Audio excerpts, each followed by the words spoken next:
Assalamualaikum warahmatullahi wabarakatuh. Perkenalkan, nama saya Putri Andira dari kelas 11 TKJ 2. Di sini saya akan menjelaskan tentang market research atau riset pasar. Di sini saya menyediakan peta konsep dari riset pasar dan saya akan menjelaskannya satu persatu. Yang pertama, riset pasar.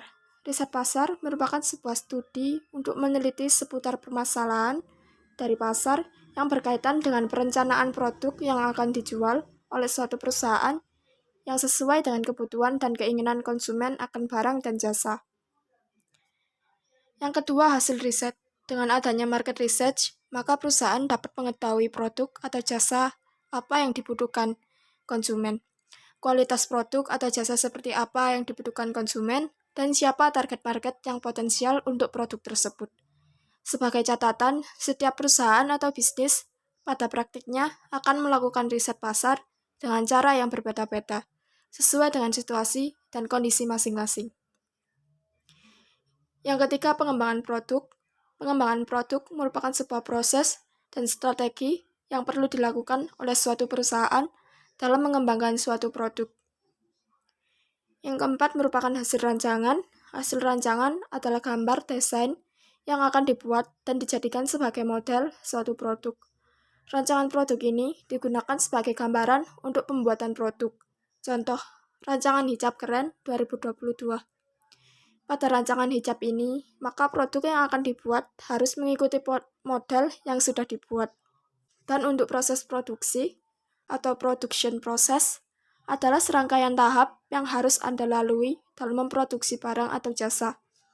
Tujuan dilakukannya proses produksi memenuhi kebutuhan manusia dalam mencapai kemakmuran dari ketersediaan barang dan jasa untuk menjaga keberlangsungan hidup suatu perusahaan, memberikan nilai tambah atau value terhadap suatu produk untuk memenuhi permintaan pasar, baik itu dari pasar domestik maupun internasional. Produk adalah sesuatu yang bersifat kompleks, yang dapat diraba maupun tidak dapat diraba, yang di dalamnya termasuk kemasan, harga, prestasi perusahaan, dan pelayanan jasa perusahaan yang diterima oleh pembeli untuk memuaskan keinginan dan kebutuhannya. Distribusi dan pemasaran. Distribusi adalah aktivitas menjual dan mengirimkan produk dari produsen ke pelanggan.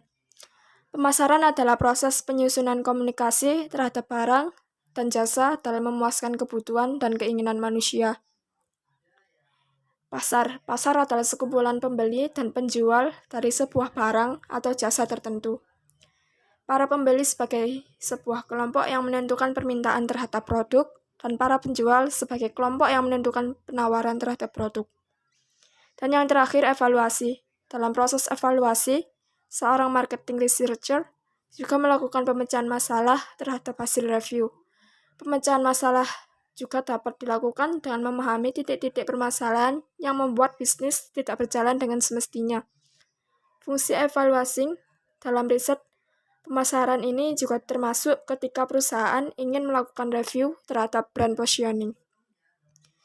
Sekian dari saya, terima kasih. Bila ada salah kata, mohon dimaafkan. Assalamualaikum warahmatullahi wabarakatuh.